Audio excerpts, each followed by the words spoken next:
Buongiorno e benvenuti a questa prima edizione di TG Sicilia e i titoli del nostro telegiornale. Doppio stop per le navi ONG impegnate nel soccorso ai migranti nel Mar Mediterraneo centrale. La Guardia Costiera ha emesso due distinti provvedimenti di fermo, uno per la Mare Go e l'altro per la Sea I4, entrambe gestite da ONG tedesche.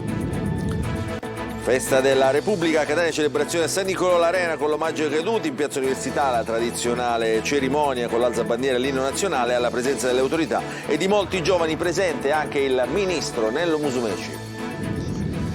Torna in carcere Antonio Buzzitta, ritenuto consigliere del mandamento mafioso di Trapani, avrebbe violato 30 volte gli obblighi di legge durante gli arresti domiciliari, tenendo anche incontri segreti al bar. AMAP, martedì prossimo arriveranno gli stipendi ai 700 lavoratori dell'azienda di Palermo, interrotto lo stato di agitazione, ma le incognite sul futuro permangono. Politica, Schifani alle prese con il nodo Turano, scoppiato con le elezioni amministrative a Trapani. Fratelli d'Italia vuole l'assessore della Lega fuori dalla giunta, il presidente della regione prende tempo.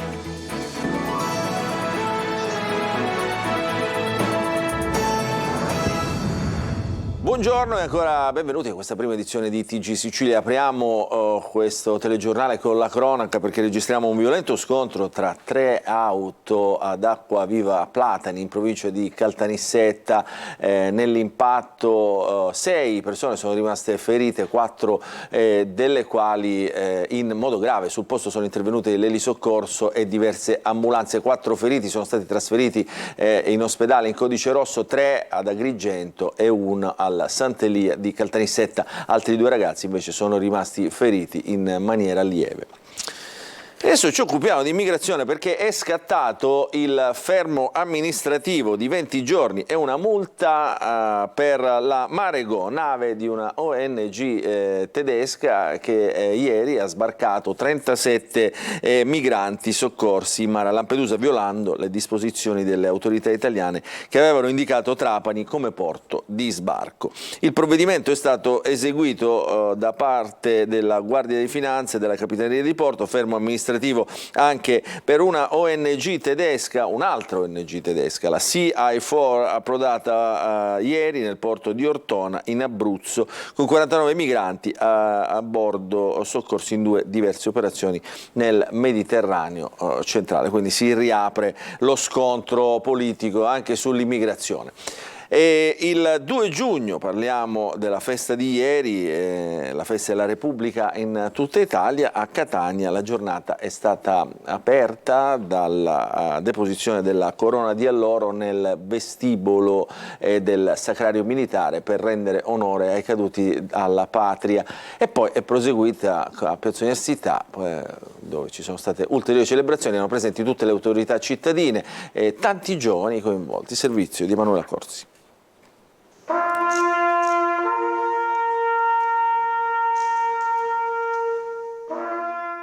I festeggiamenti del 2 giugno a Catania iniziano dalla chiesa di San Nicolò l'Arena con la deposizione della corona d'alloro presso il vestibolo del Sacrario Militare per rendere onore ai caduti della patria. Presenti il prefetto Maria Carmela Librizzi, l'arcivescovo di Catania Luigi Renna e le più alte cariche militari e civili e religiose della provincia. Il capoluogo etneo è stato rappresentato per l'ultima volta dal commissario Mattei, che lunedì lascerà la fascia tricolore al neosindaco eletto Enrico Trantino, presente alla cerimonia.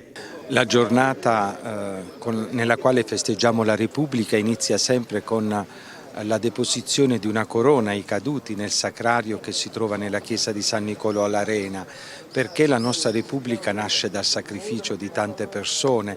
Pensiamo a quanti sono stati internati, quanti hanno perso la loro vita nei campi di battaglia, quanti sono stati vittima dei regimi totalitari e hanno difeso quei valori che noi oggi viviamo con tranquillità, che forse anche trascuriamo. La libertà è un grande dono, poi la Repubblica che è stata un'esigenza di democrazia che è nata dal sacrificio di queste persone che noi dobbiamo coltivare in modo particolare. Le celebrazioni per il 77° anniversario della Fondazione della Repubblica sono poi proseguite in Piazza dell'Università, dove alla presenza del Ministro del Mare e della Protezione Civile Nello Musumeci si è tenuta la tradizionale cerimonia aperta con l'alzabandiera e l'esecuzione dell'inno di Mameli. Presenti anche i rappresentanti delle associazioni combattentistiche e d'arma e gli studenti di diversi istituti scolastici di Catania e della provincia. Proprio i giovani sono stati ancora una volta i protagonisti delle iniziative promosse dal prefetto Librizzi per la Festa della Repubblica. Sono loro la fonte del rinnovamento sociale, culturale della nostra nazione e quindi a loro dobbiamo affidare questi valori fondanti della nostra Costituzione e dobbiamo fare in modo che conservino e li custodiscano anche per il futuro. Durante la cerimonia i baby sindaci hanno consegnato le medaglie d'onore ai familiari di quei cittadini italiani, militari e civili della provincia di Catania, deportati ed internati nei lager nazisti e destinati al lavoro coatto per l'economia di guerra. Alla cerimonia della Festa della Repubblica a Catania c'era anche il ministro Nello Musumeci che, intrattenendosi con i giornalisti, ha parlato del significato delle celebrazioni, ma ha anche parlato del suo ministero, della protezione civile, dei migranti e del futuro della città dopo il risultato elettorale. Emanuela Corsi. È rivolto ai giovani il messaggio del Ministro del Mare e della Protezione Civile Nello Musumeci, presente a Catania in Piazza Università in occasione del 77° anniversario della Fondazione della Repubblica. Non arrendetevi di fronte alle criticità della vita, se cadete rialzatevi, trovate la forza di farlo, perché dopo un errore c'è sempre una rivincita. E lasciatemi anche dire, in un momento in cui i giovani non studiano e non lavorano in una certa quantità, in Italia più che altrove, vorrei rivolgere un appello. Il lavoro manuale ha la stessa dignità del lavoro intellettuale. La tuta sporca di un meccanico ha la stessa dignità del camice bianco di un primario ospedaliero. È il lavoro quello che conta, il lavoro onesto. Nel suo intervento il Ministro ha ricordato la tragedia che ha colpito l'Emilia-Romagna e l'impegno della Protezione Civile su tutto il territorio nazionale, sempre più fragile, non solo per colpa dei cambiamenti climatici. C'è ancora tanto da fare per spiegare agli italiani che prevenire strutturalmente è sempre meglio che ricostruire dopo il danno. Mentre a Cutro in Calabria ci sarebbero degli indagati per il naufragio che ha fatto più di un centinaio di vittime, il Ministro ribadisce l'importanza di contrastare il fenomeno degli sbarchi. Il fenomeno migratorio è una delle sfide che noi dobbiamo affrontare, l'ho detto intervenendo poco fa. Lo possiamo fare non da soli ma con il concorso dell'Unione Europea e quindi di tutti gli Stati membri. Non manca infine un augurio alla città di Catania e al neosindaco Enrico Trantino alla vigilia della proclamazione. Ne ha tanto bisogno la mia città, ha perso protagonismo per colpa di tutti e abbiamo la necessità di rialzarci. Catania deve tornare ad essere protagonista nel panorama del Mediterraneo perché il futuro di tutte le città marinare è legato alla sorte del mare Mediterraneo. Adesso cambiamo argomento, la cronaca si trovava ai domiciliari perché gravemente ammalato, ma teneva al bar incontri segreti che insomma hanno accertato i carabinieri e la DIA. Si tratta di Antonino Buzzitta, ritenuto consigliere del mandamento mafioso di Trapani, che ha violato, pensate, 30 volte le prescrizioni imposte appunto dagli obblighi domiciliari. L'uomo è stato arrestato e trasferito in carcere. Laura Spanò. Arrestato ritorna in carcere l'ultra settantenne Antonino Buzzitta, ritenuto consigliere del mandamento mafioso di Trapani. Sottoposto al domiciliare per motivi di salute, carabinieri e DIA hanno accertato che ha violato per 30 volte le prescrizioni che gli erano state imposte.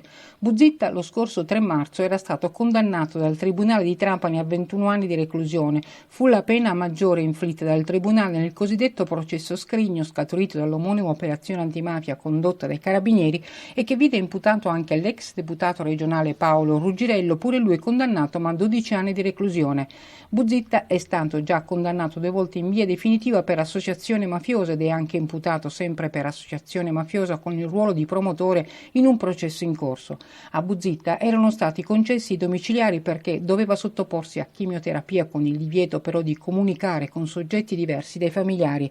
L'imputato, in ragione delle condizioni di salute, era stato autorizzato dal Tribunale di Trapani a lasciare il domicilio senza scorta e aveva il permesso per farsi accompagnare da un parente a Palermo per le cure.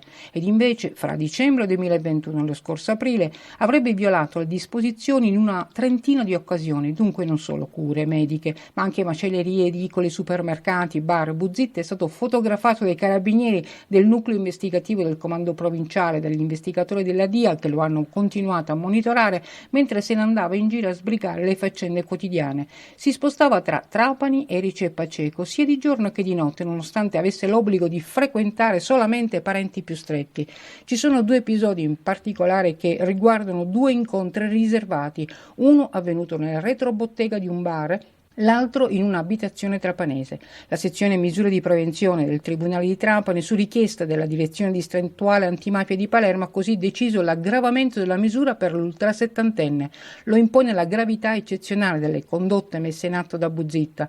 Ci sono comunque delle ragioni superiori legate alle condizioni di salute che impongono il trasferimento in un carcere che abbia a disposizione però le strutture mediche necessarie per l'assistenza. Una dichiarazione dei redditi non in linea con l'ingente patrimonio a lui riconducibile. È partito così il provvedimento che ha portato al sequestro di diverse aziende e conti correnti ai danni di un noto esponente mafioso della STID di Vittoria. Il servizio di Roberta Lunghi. Un patrimonio ingente a lui riconducibile e una dichiarazione dei redditi decisamente sproporzionata. Per questo sono scattate le indagini nei confronti del pluripregiudicato vittoriese Pino Gueli, 67 anni, esponente del locale gruppo criminale della STID, è già condannato per associazione di tipo mafioso, omicidio e porto abusivo di armi.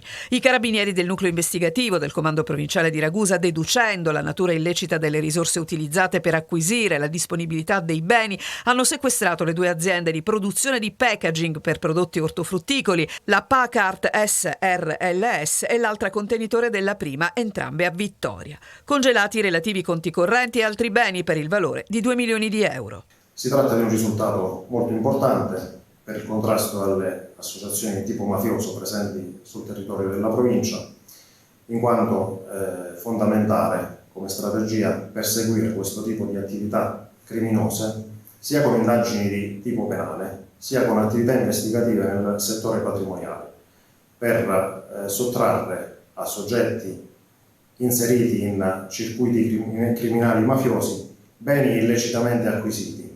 A garanzia della continuità produttiva dell'azienda, il Tribunale di Catania ha disposto l'affidamento dei beni sequestrati ad un amministratore giudiziario che assicurerà la prosecuzione operativa dell'attività. Adesso a Palermo, prima intesa all'AMAP, sbloccati i conti correnti. Martedì dunque i lavoratori riceveranno l'agognato stipendio. Si tratta di circa 700 lavoratori, soddisfatti i sindacati che però dicono resteremo in allerta. Il servizio di Marco Gulla. Uno scorcio di luce nella delicata e intricata vicenda AMAP a Palermo. Martedì i 700 dipendenti dell'AMAP in agitazione da venerdì scorso riceveranno gli stipendi. La situazione si è quindi sbloccata. La Procura ha accettato la proposta di ritenere congelati i conti correnti AMAP fino alla data della notifica del provvedimento di sequestro dei 20 milioni di euro. Tutta la liquidità arrivata da quel giorno in poi può ritenersi svincolata e le somme necessarie possono essere erogate per il pagamento di stipendi e forniture. Cessa quindi lo stato di agitazione dei lavoratori che erano scesi in piazza a manifestare quasi ogni giorno, preoccupati per una situazione sempre più delicata anche per i servizi che AMAP fornisce alla città di Palermo e ad altri 47 comuni della provincia. Con lo sblocco dei conti correnti AMAP potrà nuovamente operare per portare nei 47 comuni della provincia di Palermo il servizio idrico in tutti i suoi aspetti. Una ottima boccata d'ossigeno per i lavoratori e le rispettive famiglie, ma anche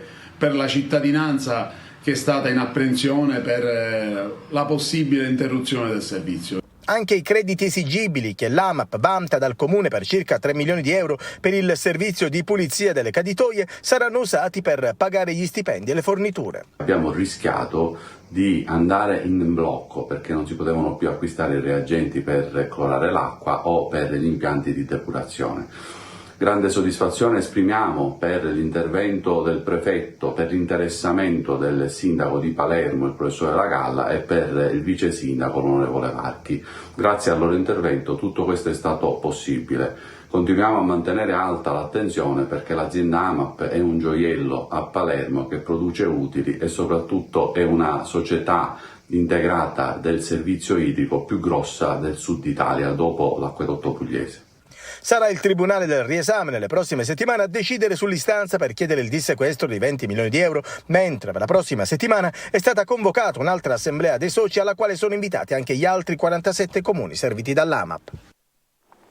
E adesso la politica sale l'attenzione del governo regionale dopo i giorni di polemiche legate al risultato elettorale delle elezioni, delle consultazioni di Trapani. Fratelli d'Italia insiste nella richiesta di estromettere l'assessore della Lega Mimmo Turano dalla giunta, ma il presidente Schifani rinvia tutto dopo i ballottaggi e punta a far calmare gli animi per spostare il tagliando della giunta dopo l'estate. Manlio Viola. Non cessano le polemiche dopo il voto per le amministrative che, pur consegnando una vittoria netta al centro-destra, ha mostrato e mostra punti di importante crisi per la coalizione al governo della regione, a partire dalla città di Trapani. Fratelli d'Italia chiede la testa con insistenza dell'assessore leghista Mimmo Turano, reo di aver appoggiato il sindaco uscente Giacomo Tranchida a Trapani e dunque di tradimento politico. Ma dalla Lega non ci stanno, se si cambia tutti nella giunta Schifani, dicono. La situazione vive adesso però un momento di stallo. DC e Movimento per l'Autonomia, per bocca di Totò Cuffaro e Roberto Di Mauro, hanno chiaramente detto che i loro assessori comunque non si toccano. Tutto ruota sempre sul cosiddetto caso Trapani, dove l'assessore regionale Mimmo Turano si è spostato in blocco con una lista civica a sostegno del sindaco rieletto Giacomo Tranchida. Un tradimento secondo Fratelli d'Italia, dal momento che il centrodestra, più o meno compatto, si è schierato a fianco del candidato sindaco meloniano Maurizio Miceli. Proprio la Lega, sotto forma di lista civica, è andata forte anche a Trapani, dove è passata dall'1,7% di 5 anni fa all'8,7% di oggi. Visto che a separare i due candidati sono stati meno di 5 punti percentuali, i voti leghisti hanno fatto la differenza, determinando la vittoria al primo turno di Tranchida contro l'uomo del centrodestra Maurizio Miceli, proprio di Fratelli d'Italia. La resa dei conti dunque ci sarà, ma non oggi. Se ne riparlerà dopo i ballottaggi dell'11 e 12 giugno, ma l'eventuale rimpasto potrebbe slittare ulteriormente. Il governatore punta a far placare gli animi e fare il tagliando alla giunta a fine estate, se le tensioni lo permetteranno. Ancora notizia che riguarda la politica: si insedierà ufficialmente lunedì prossimo a Palazzo degli Elefanti il sindaco eletto di Catania Enrico Trantino. La proclamazione avverrà alle 16, subito dopo fa sapere una nota ufficiale del Comune di Catania, il primo cittadino si recherà in cattedrale per il tradizionale omaggio alla patrona Sant'Agata. Adesso ci fermiamo per una piccola pausa, ritorneremo dopo con altre notizie all'interno del nostro TG Sicilia.